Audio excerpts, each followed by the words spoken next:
there is a tiny moment, a half-breath. Someone points a finger at you. They blame you, doubt you, question your heart, your name, your plan. In that instant, most people do what school, parents, and friends taught them. They jump to defend. I didn't mean that. You heard me wrong. I'm not like that. It sounds fair, even polite. But to Machiavelli, that instant is the fall of a king. The minute you defend, you confess one huge weakness. You needed to. And in power games, pictures beat facts. Why is silence so sharp? Because every brain hates a blank screen, truly. It must fill the empty space with guesses, fears, and legends. Those quick sketches often paint you larger, wiser, and tougher than the truth. That is free power. Here is the harsh rule he wrote in the margins of history. The mouth that defends drops low. The mouth that stays calm makes the crowd protect it instead. Let's be clear. Defending yourself almost never changes minds. What it does is drag the power away from you, because the moment you justify, you stand on their field. You accept their shape of the story. You say without knowing, yes, you may judge me.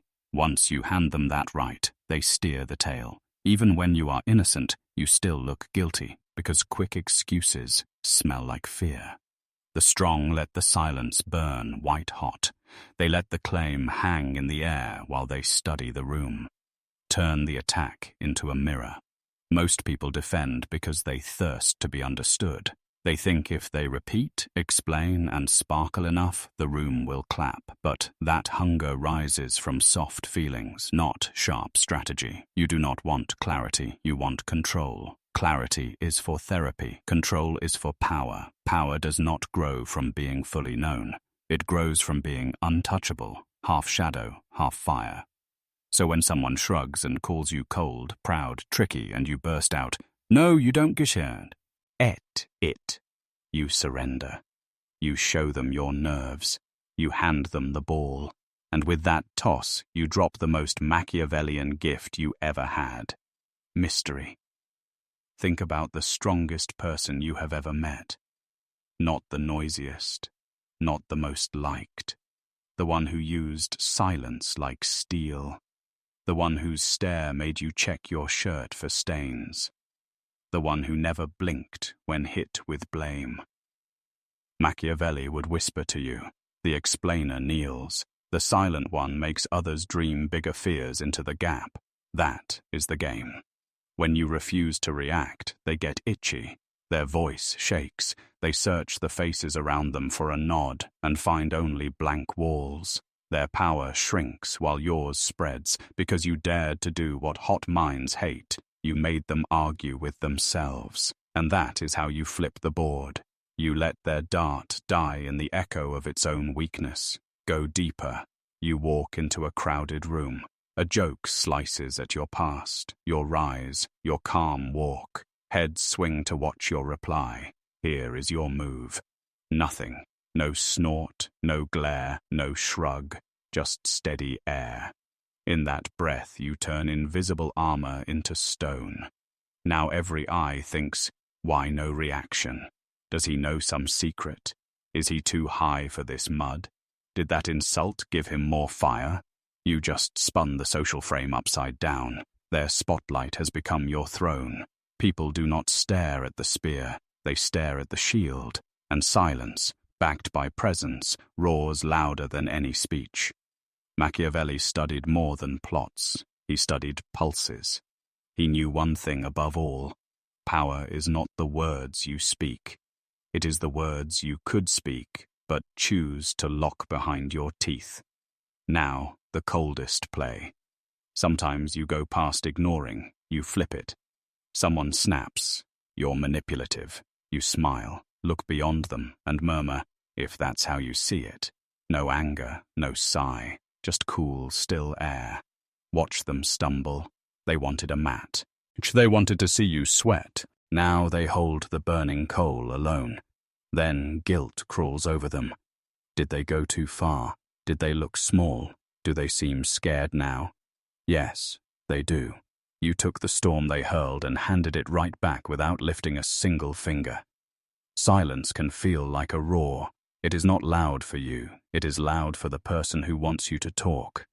In that heartbeat, the whole game flips. A second ago, they held the spotlight, pointing fingers. Now they look hungry for your voice. And you? You have moved from innocent to something stronger, untouchable. Niccolo Machiavelli saw what most people miss. Words rarely show truth. They hide it.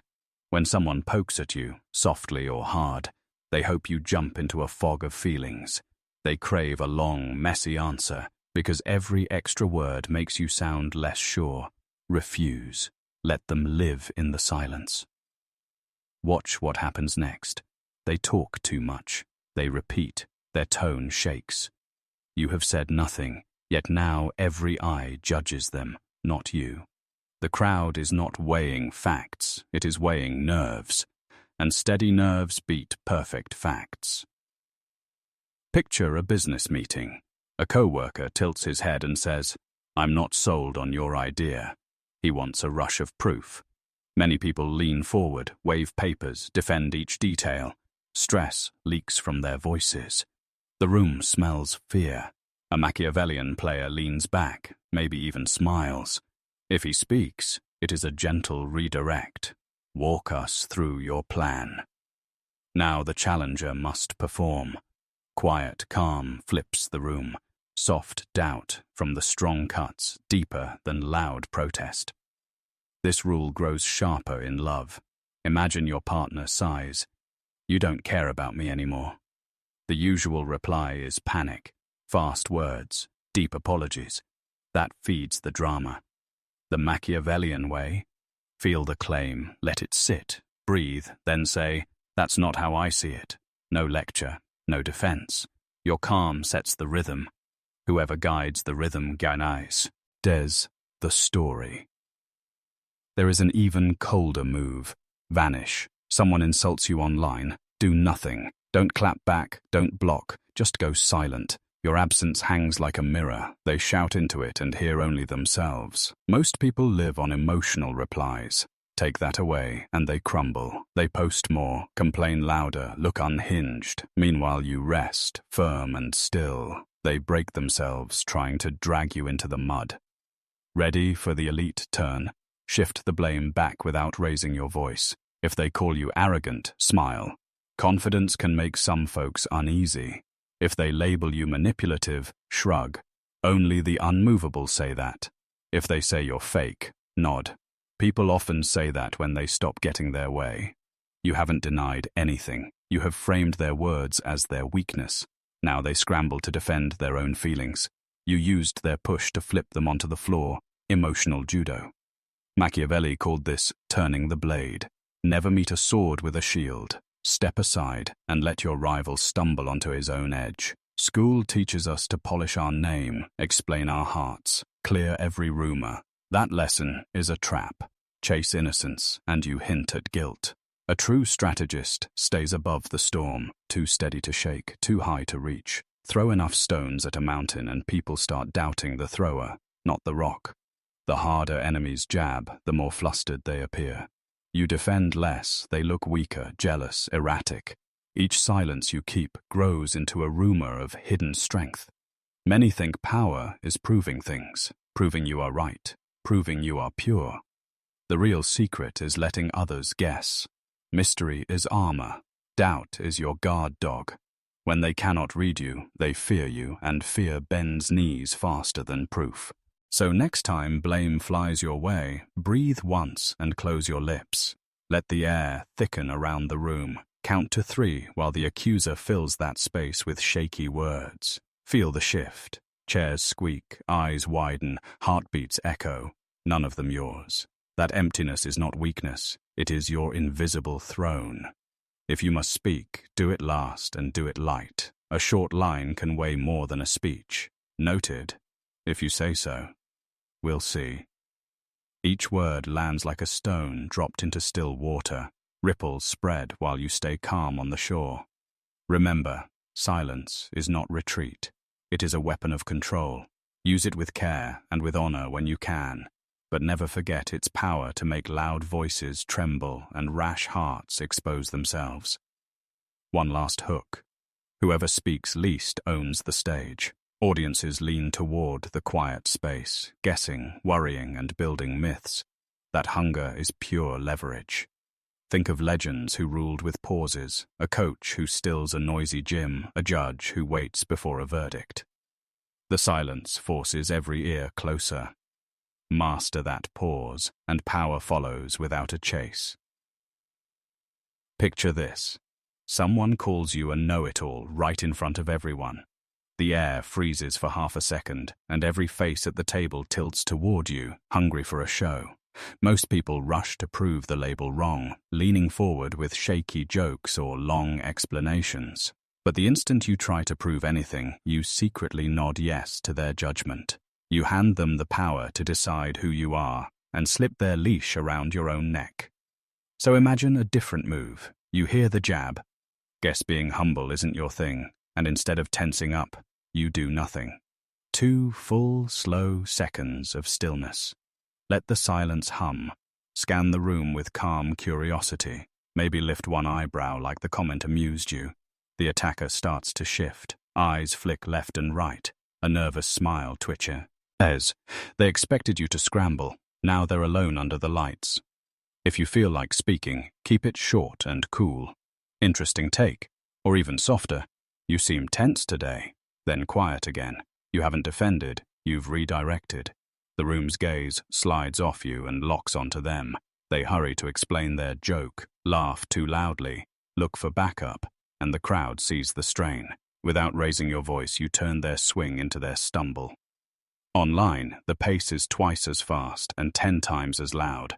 Comments ping your phone. You're toxic, fake guru, manipulative.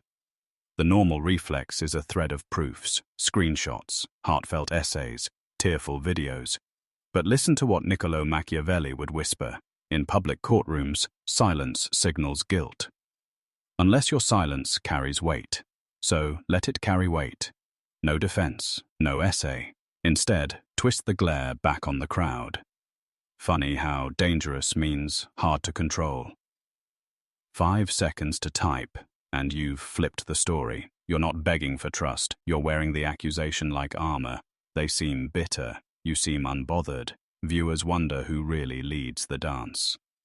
3 tools replace defense. Silence, your default.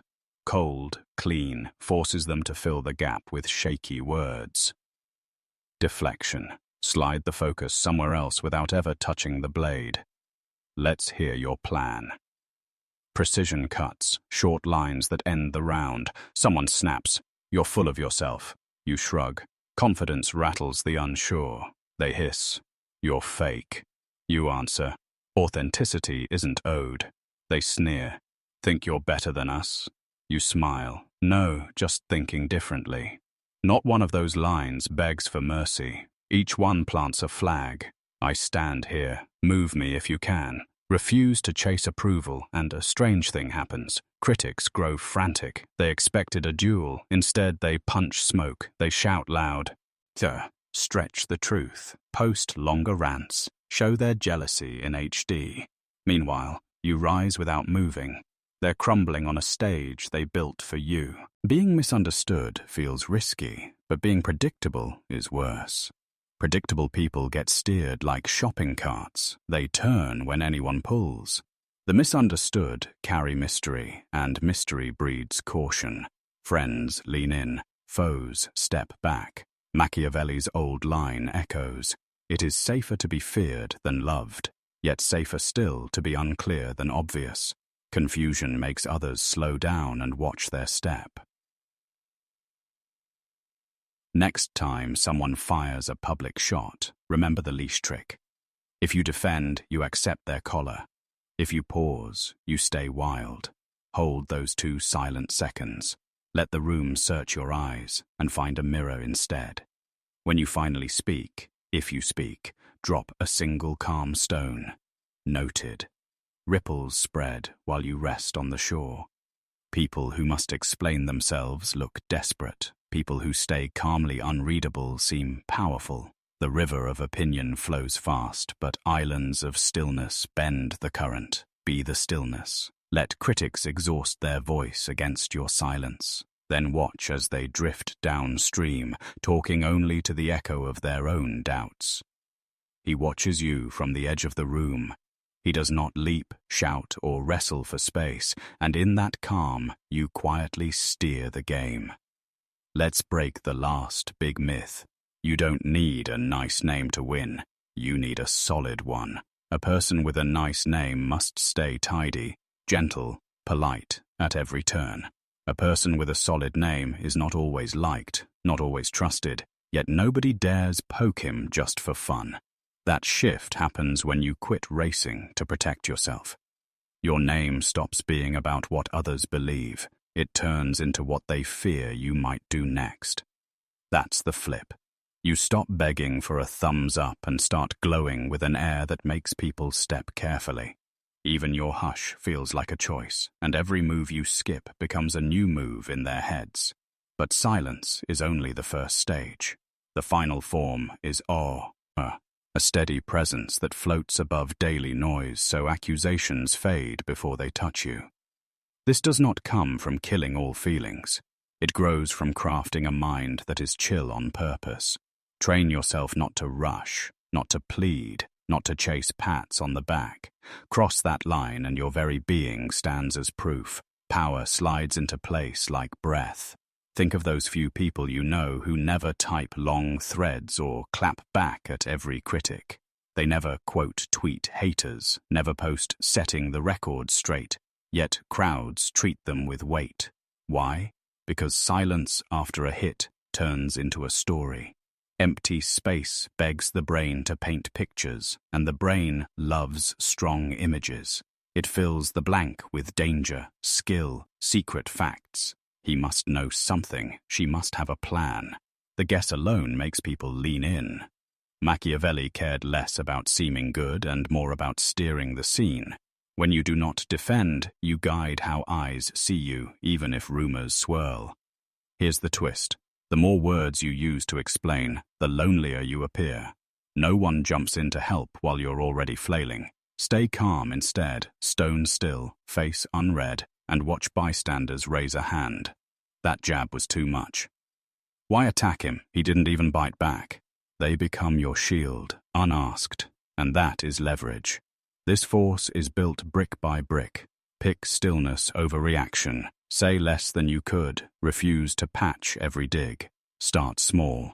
Never chase insults shot just to spark drama. Let them bounce. Your quiet says that didn't even register. When someone lobs a veiled swipe, meet it with mild puzzlement, not heat. Is that what you think?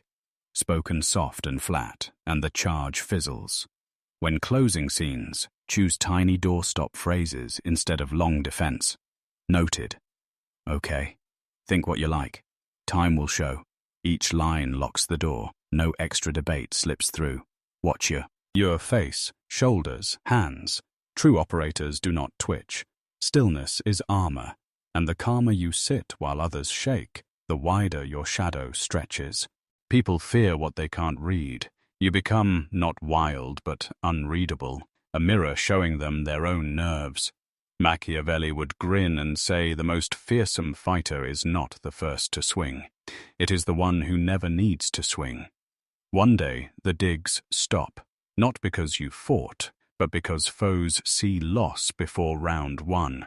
Your presence whispers, I don't play defense. Attackers drain themselves reaching for me. There is a gap between strength and immunity. Strength may still flinch, shout, or sweat even as it throws punches. Immunity doesn't notice the blow. That is the ideal. Win no argument by arguing. End every argument by making it pointless to start. Once you leave the habit of self-defense, people cease putting you on trial. You have stepped out of their court. The only judge left is the one in your head. From here, you don't defend. You define. You set the look, the tone, the hush. Others feel it. The sure eyes, the loose posture, the quiet that hints at thunder. You're no longer pushing back. You're steering forward.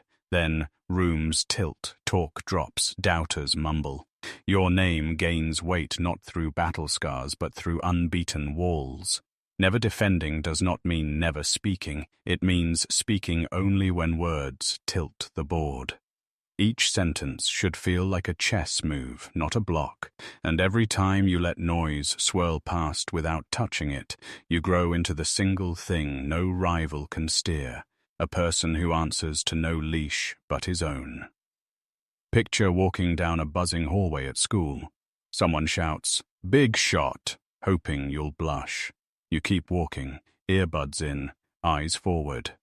10 lockers later, the insult feels tiny while you seem larger. Rumor spreads that you didn't even blink, and by last period, that quiet walk has become legend. The same play works in sports. A bench player smirks at you during warm-ups. You nod once, no trash talk. When the whistle bows, he rushes to impress and racks up fouls. You stay cool and sink your shots. He looks reckless. You look inevitable. One silent win is not enough, though. You need a streak. Hold the line every day. Soon people accept he never rises to bait, and they stop baiting. Their energy searches for softer targets while yours stays ready for bigger goals.